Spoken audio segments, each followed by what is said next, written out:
Hello കൂട്ടുകാരെ, മഴത്തോരു മുംബൈ സീരിയലിന്റെ ഇനി വരാൻ പോകുന്ന കഥയെപ്പറ്റിയാണ് കേട്ടോ പറയുന്നത്.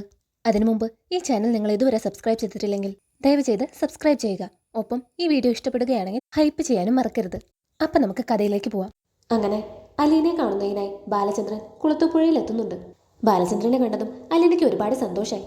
അന്ന് താൻ ഇവിടെ നിർത്തിയിട്ട് പോയ അലീനയല്ല തന്റെ മുമ്പിൽ നിൽക്കുന്നതെന്ന് ബാലചന്ദ്രന് തോന്നി. അവൾക്ക് ഒരുപാട് മാറ്റങ്ങൾ വന്നിരിക്കുന്നു. അവൾ ഇവിടെ സന്തോഷവതിയാണെന്ന് അവളുടെ വർത്തമാനത്തിൽ നിന്ന് തന്നെ ബാലചന്ദ്രന് മനസ്സിലായി. കടപ്പാട്ടൂരത്തെ വിശേഷങ്ങളെല്ലാം ചോദിക്കുന്നുണ്ട് അലീന. വൈജയന്തി വന്നതിൽ പിന്നെ ഉണ്ടായ മാറ്റങ്ങളെക്കുറിച്ചെല്ലാം ബാലചന്ദ്രൻ പറയുന്നുണ്ട്. പഴയതുപോലെയുള്ള സന്തോഷവും സമാധാനവും ആ വീട്ടിലില്ലെന്ന് ബാലചന്ദ്രന്റെ വാക്കുകളിൽ നിന്നും അലീനയ്ക്ക് മനസ്സിലായി. കൊല്ലപ്പള്ളിയിലെ ഹരി ജാമ്യത്തിലിറങ്ങിയ വിവരമെല്ലാം ബാലചന്ദ്രൻ അലീനയോട് പറയുന്നുണ്ട്. അത് മനുവേട്ടൻ വിളിച്ചു പറഞ്ഞിരുന്നുവെന്ന് അലീന പറയുന്നുണ്ട്. അത് കേട്ട് ബാലേന്ദ്രൻ ചോദിക്കുന്നുണ്ട്, ആഹാ, അപ്പൊ അവൻ തന്നെ വിളിക്കാറുണ്ടോ? അങ്ങനെ എന്നൊന്നും വിളിക്കാറില്ല, വല്ലപ്പോഴും വിളിക്കാറുണ്ട്. ആഴ്ചയിൽ 1-2 തവണ. ഒരു ദിവസം ഇങ്ങോട്ട് വന്നിട്ടുണ്ടായിരുന്നു. ആ, അതവൻ എന്നോട് പറഞ്ഞു. ആ കാര്യം തന്നെ ഏകദേശം 3/4 മണിക്കൂറോളം അവൻ എന്നോട് വിസ്തരിച്ച് പറഞ്ഞു. അതും പറഞ്ഞു തരാഞ്ഞിട്ട് പിന്നെ പറയാം അങ്കളേന്ന് പറഞ്ഞിട്ടാ അവൻ ഫോൺ കട്ട് ചെയ്തേ. അപ്പൊ അലീന ചോദിക്കുന്നുണ്ട്, ഇവിടെ വന്നിട്ട് മനുവേട്ടന് സന്തോഷമായിരുന്നു അച്ഛാ? അപ്പൊ ബാലേന്ദ്രൻ പറയുന്നുണ്ട്, അതെന്തൊരു ചോദ്യം, അവൻ ഇങ്ങനെയൊന്നും വിചാരിച്ചിട്ടല്ലോ ഇങ്ങോട്ട് വന്നത്. പാലാ കടപ്പാട്ടൂർ വീട്ടിൽ ഒരു അടുക്കള പണിക്ക് നിന്ന പെണ്ണ്. അവൾ വലിയ വീട് ഭരിക്കുന്നു, ജോലിക്കാർക്ക് നിർദ്ദേശങ്ങൾ നൽകുന്നു, അവനെ കാറി കൊണ്ടുപോയി തോട്ടം കാണിക്കുന്നു. അവന്റെ കണ്ണിൽ ഇതെല്ലാം അത്ഭുതങ്ങളാ. സത്യം പറഞ്ഞ മുനികുമാരി ചക്രവർത്തിനിയായതുപോലെ. ഇത് കേട്ട് അലീനയ്ക്ക് നാണം വന്നു. ഷോ, അങ്ങനൊന്നും ഇല്ലെന്നേ. അപ്പൊ ബാലേന്ദ്രൻ പറയുന്നുണ്ട്, ഒടുക്കം ഞാൻ അവനോട് ചോദിച്ചു, എന്റെ വീട്ടിൽ നിന്ന് പോയ അലീനയെ പറ്റി തന്നെയാണോടാ നീ പറയുന്നത്? അല്ലേലും നിന്റെ കാര്യം പറയുമ്പോഴുള്ള അവന്റെ മുഖത്തെ സന്തോഷം ചിരിയും അത് വേറെ തന്നെയാ. അത് കേട്ടിട്ട് തനിക്കും ഇപ്പോൾ അങ്ങനെ തന്നെയാണെന്ന് പറയണമെന്നുണ്ടായിരുന്നു അലീനയ്ക്ക്. പക്ഷേ ഔതക്കുട്ടിച്ചായൻ അടുത്തുണ്ട്. ഇത്രയും നാൾ ആരിൽ നിന്നും ഒന്നും ഒളിച്ചു വെക്കാനില്ലായിരുന്നു. പക്ഷെ ഇപ്പോൾ സ്ഥിതിഗതികളെല്ലാം മാറി മറിഞ്ഞിരിക്കുന്നു. തോട്ടത്തിലേക്ക് പോയ സ്റ്റാൻലി ഉച്ചയൂണിന്റെ സമയമായപ്പോൾ തിരിച്ചെത്തി. മുറ്റത്തൊരു കാർ കിടക്കുന്നത് കണ്ട് സംശയത്തോടെയാണ് അയാൾ വീടിനകത്തേക്ക് കയറി വന്നത്.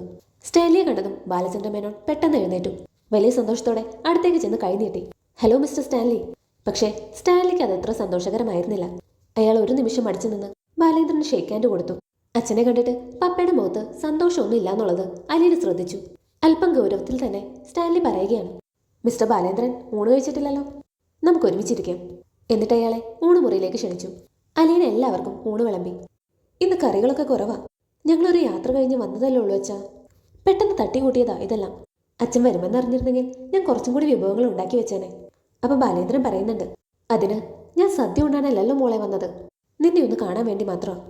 അച്ഛൻ ഇവിടെ കൊണ്ട് തള്ളിപ്പോയിട്ട് പിന്നീട് തിരിഞ്ഞു നോക്കിയില്ലെന്ന് നിനക്ക് തോന്നരുതല്ലോ. സ്റ്റാൻലി ആണെങ്കിൽ ഇതെല്ലാം കേട്ട് ഒന്നും മിണ്ടാതിരുന്ന് ഭക്ഷണം കഴിക്കുകയാണ്. ബാലേന്ദ്രൻ അയാളോട് സംസാരിക്കാൻ ശ്രമിച്ചപ്പോൾ ഊണ് കഴിച്ചിട്ടാവാമെന്ന് പറഞ്ഞ് സ്റ്റാൻലി അത് നിരുത്സാഹപ്പെടുത്തി. ഭക്ഷണശേഷം സ്റ്റാൻലി ബാലേന്ദ്രനെ തന്റെ മുറിയിലേക്ക് കൂട്ടിക്കൊണ്ടുപോയി. അപ്പൊ ബാലേന്ദ്രൻ സ്റ്റാൻലിയോട് പറയുന്നുണ്ട്, അലീനയ്ക്ക് ഈ വീടും ചുറ്റുപാടൊക്കെ ഇഷ്ടമായെന്നാ എന്നോട് പറഞ്ഞത്. ആദ്യം അവൾക്ക് ചെറിയൊരു മടിയൊക്കെ ഉണ്ടായിരുന്നു. ഇത് കേട്ട് സ്റ്റാൻലി പറയുന്നുണ്ട്, അല്ലേലും ഇവിടെ ഇഷ്ടപ്പെടാതിരിക്കാൻ പ്രത്യേകിച്ച് കാരണങ്ങളൊന്നുമില്ലല്ലോ. അവൾക്കൊരു കുറവും ഞാൻ വരുത്തിയിട്ടില്ല. മാത്രമല്ല അവളിവിടെ വീട്ടുവേലക്കാരിയുമല്ല. സ്റ്റാൻലി ഒടുവിൽ പറഞ്ഞ ആ വാക്ക് ബാലചന്ദ്ര മേനോന്റെ മനസ്സിൽ കൊണ്ടു. അയാൾ പറയുകയാണ്, എന്റെ വീട്ടിൽ അലീന വന്നു ചേർന്നത് ഒരു വേലക്കാരിയായിട്ടാണ്. എന്നാൽ അവൾ ആരാണെന്ന് തിരിച്ചറിഞ്ഞതിന് ശേഷം അവളെ ഞാൻ എൻ്റെ മോളെ പോലെ മാത്രമേ കരുതിയിട്ടുള്ളൂ. എൻ്റെ കുട്ടികൾക്ക് ഇപ്പോഴും അവളെക്കുറിച്ചുള്ള സത്യങ്ങൾ അറിയില്ല. എന്നിട്ട് പോലും അവരവളെ സ്വന്തം ചേച്ചിയെ പോലെ സ്നേഹിക്കുന്നുണ്ട്. നിങ്ങൾ അവൾക്ക് കൊടുക്കുന്ന സ്നേഹത്തിന്റെ 100 ഇരട്ടി വിലയുണ്ട് ഞാൻ അവൾക്ക് കൊടുക്കുന്ന വാത്സല്യത്തിന്. അതിനേക്കാൾ വിലയുണ്ട് എൻ്റെ മക്കൾ അവൾക്ക് കൊടുക്കുന്ന സ്നേഹത്തിനും ബഹുമാനത്തിനും. അപ്പൊ സ്റ്റാൻലി പറയുന്നുണ്ട്, മിസ്റ്റർ മേനോ, ഞാൻ നിങ്ങളെ അത്രയും കുറച്ച് കാണുന്നില്ല. എനിക്കറിയാം കാര്യങ്ങളെല്ലാം. നിങ്ങളാണ് എനിക്ക് എൻ്റെ മകളെ കൊണ്ടെത്തിച്ചു തന്നത്. നിങ്ങളോട് ഞാൻ എത്ര നന്ദി പറഞ്ഞാലും ആ കടപ്പാട് തീരില്ല. ബാലചന്ദ്ര മേനോൻ മൗനമായിരിക്കുകയാണ്. മിസ്റ്റർ മേനോൻ, ഞാൻ ഇനി പറയാൻ പോകുന്നത് നന്ദികേടാണെന്ന് വിചാരിക്കരുത്. ഞാൻ അലീനയുടെ വിവാഹം നടത്താൻ ആലോചിക്കുന്നുണ്ട്. മിക്കതും 1 വർഷത്തിനകം. എന്തായാലും അവളെ കല്യാണം കഴിക്കാൻ പോകുന്ന ചെക്കനും അവന്റെ വീട്ടുകാരും അവളുടെ പാസ്റ്റ് എന്തായാലും അന്വേഷിക്കും. ഒന്നും മറച്ചു വെച്ചുകൊണ്ടുള്ള വിവാഹം സാധ്യമല്ല. അതൊരു ചതിയായിട്ട് മാത്രമേ അവർ കണക്കാക്കപ്പെടൂ. വിവാഹത്തിന് മുമ്പ് ഒരു അഫെയറിലുണ്ടായ കുട്ടിയാണ് അലീനയെന്ന് അവരോട് എന്തായാലും തുറന്ന് പറഞ്ഞേ പറ്റൂ. പക്ഷേ അവളുടെ അമ്മ ആരാണെന്നോ ആ വകയിലുള്ള കുടുംബക്കാരാരാണെന്നോ ഞാൻ അവരോട് വെളിപ്പെടുത്താൻ ഉദ്ദേശിക്കുന്നില്ല. ഉടൻ തന്നെ ബാലചന്ദ്ര മേനോൻ അത് ശരിവെച്ചുകൊണ്ട് പറയുകയാണ്, താങ്കൾ പറഞ്ഞത് ശരിയാണ്, അതിൻ്റെ ആവശ്യം വരുന്നില്ല. അപ്പോൾ സ്റ്റാൻലി പറയുന്നുണ്ട്, പക്ഷേ അപ്പോഴും ഒരു കുഴപ്പം അവശേഷിക്കുന്നുണ്ട്. അവളുടെ അമ്മ ആരാണെന്നും അവരിപ്പോൾ ജീവിച്ചിരിപ്പുണ്ടോ എന്നെല്ലാം അന്വേഷണം വരും. അതിന് ഞാൻ മനസ്സിൽ കരുതുന്നത് അമ്മ ജീവിച്ചിരിപ്പില്ല, ആ വകയിലുള്ള കുടുംബക്കാരെ പറ്റി അറിയത്തുമില്ല. അങ്ങനെ ഒരു മറുപടി നൽകാനാണ്. പിന്നീടുള്ള ചോദ്യങ്ങളെല്ലാം അതോടുകൂടി അവസാനിക്കും. അങ്ങനെ ആ ചാപ്റ്റർ ക്ലോസ് ചെയ്യപ്പെടും. അത്രയും കേട്ടപ്പോഴേക്കും ബാലചന്ദ്ര മേനോന്റെ നെറ്റിച്ചുളിഞ്ഞു. സ്റ്റാൻലി എന്താണ് പറഞ്ഞുകൊണ്ട് വരുന്നതെന്ന് ബാലചന്ദ്ര മേനോന് ശരിക്കും മനസ്സിലായില്ല. അപ്പോൾ സ്റ്റാൻലി വീണ്ടും പറയുകയാണ്, അമ്മ മരിച്ചുപോയി, കുടുംബക്കാരെക്കുറിച്ച് അറിയത്തുമില്ല. അങ്ങനെ പറഞ്ഞാൽ മാത്രം പോരല്ലോ, സാഹചര്യങ്ങൾ കൂടി അതിന് ഒത്തിണങ്ങിയിരിക്കണം. ഉദാഹരണത്തിന് അതിനുശേഷം മിസ്റ്റർ ബാലചന്ദ്ര മേനോനെയോ കഴിഞ്ഞ ദിവസം വന്നിട്ട് പോയ മനുശങ്കർ എന്ന പയ്യനെയോ ഇവിടെ എവിടെയെങ്കിലും വെച്ച് കാണാനിടയായി എന്നിരിക്കട്ടെ. ഇതാരാണെന്ന് അവളുടെ ഹസ്ബൻഡ് ചോദിച്ചാൽ നമ്മൾ എന്ത് മറുപടി പറയും? ഒന്നുകിൽ കള്ളം പറയണം, അല്ലെങ്കിൽ സത്യം പറയണം. രണ്ടും അവൾക്ക് നന്നല്ല. ഇത്രയും കേട്ടപ്പോഴേക്കും ബാലചന്ദ്ര മേനോന് കാര്യം മനസ്സിലായി. ഈ റിട്ടയേർഡ് കേണൽ വെറും നിറത്തോക്കല്ല മുന്നിൽ വെച്ചിരിക്കുന്നത്, ഒരു പീരങ്കി തന്നെയാ. ചെറിയൊരു ചിരി ചിരിച്ചുകൊണ്ട് ബാലചന്ദ്ര മേനോൻ പറയുകയാണ്, ചുരുക്കി പറഞ്ഞാൽ ഞങ്ങൾ ആരും അലീനെ അന്വേഷിച്ച് വരരുത്, അതല്ലേ താങ്കൾ പറഞ്ഞു വരുന്നത്? അപ്പൊ സ്റ്റാൻലി പറയുന്നുണ്ട്, അത് പിന്നെ ആ അർത്ഥത്തിൽ എടുക്കണ്ട മിസ്റ്റർ ബാലചന്ദ്ര മേനോൻ. നിങ്ങളുമായുള്ള സമ്പർക്കം അവൾക്ക് ദോഷകരമായിട്ടാണ് ഭവിക്കുന്നതെങ്കിൽ അത് ഒഴിവാക്കുന്നതല്ലേ നല്ലത്. അവളുടെ ഒരു വെൽവിഷർ എന്ന രീതിയിൽ ആലോചിച്ച് നോക്കിയാൽ നിങ്ങൾക്കത് മനസ്സിലാവും. അത്രയും കേട്ടപ്പോഴേക്കും ബാലചന്ദ്ര മേനോന് ദേഷ്യം വരാൻ തുടങ്ങി. എനിക്ക് മനസ്സിലായി മിസ്റ്റർ സ്റ്റാൻലി, കൂടുതൽ വിശദീകരിക്കേണ്ട. വിശദീകരിക്കണം മിസ്റ്റർ മേനോൻ. പാലായിൽ നിന്ന് ഇടയ്ക്കിടയ്ക്ക് ആളുകൾ വന്നുപോയാൽ അത് ആൾക്കാരിൽ സംശയം ജനിപ്പിക്കും. മാത്രവുമല്ല, നിങ്ങളുടെ മക്കളും മറ്റു ബന്ധുക്കളൊക്കെ അവൾ ഇടയ്ക്കിടയ്ക്ക് വിളിച്ചുകൊണ്ടിരുന്നാൽ അതും അവൾക്ക് ഭാവിയിൽ ബുദ്ധിമുട്ടുണ്ടാക്കും. അവളുടെ നല്ല ഭാവിയെക്കുറിച്ച് കരുതലുണ്ടെങ്കിൽ നമ്മൾ അതെല്ലാം കട്ട് ചെയ്യാൻ തീരുമാനിക്കണം. ഇത് കേട്ട് ബാലേന്ദ്രൻ തിരിച്ചു ചോദിക്കുന്നുണ്ട്, അത് നിങ്ങൾ മാത്രം തീരുമാനിച്ചാൽ മതിയോ? അലീന അങ്ങനെ ആഗ്രഹിക്കുന്നില്ലെങ്കിലോ? അവൾക്ക് എന്തറിയാം, 24 വയസ്സല്ലേ ആയിട്ടുള്ളൂ.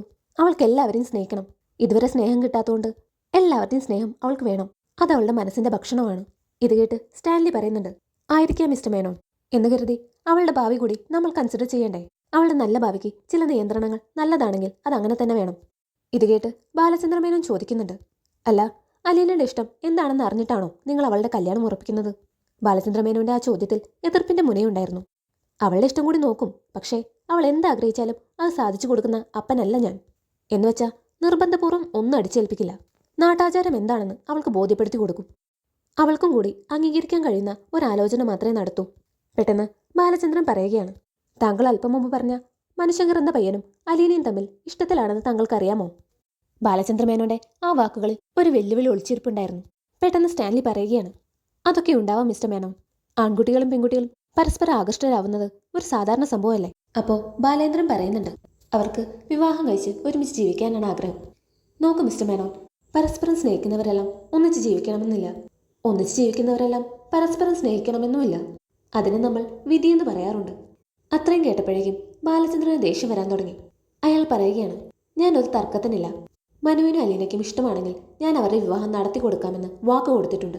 അത്രയും കേട്ടപ്പോഴേക്കും സ്റ്റാൻലിയുടെ സ്വരത്തിൽ മാറ്റം വന്നു.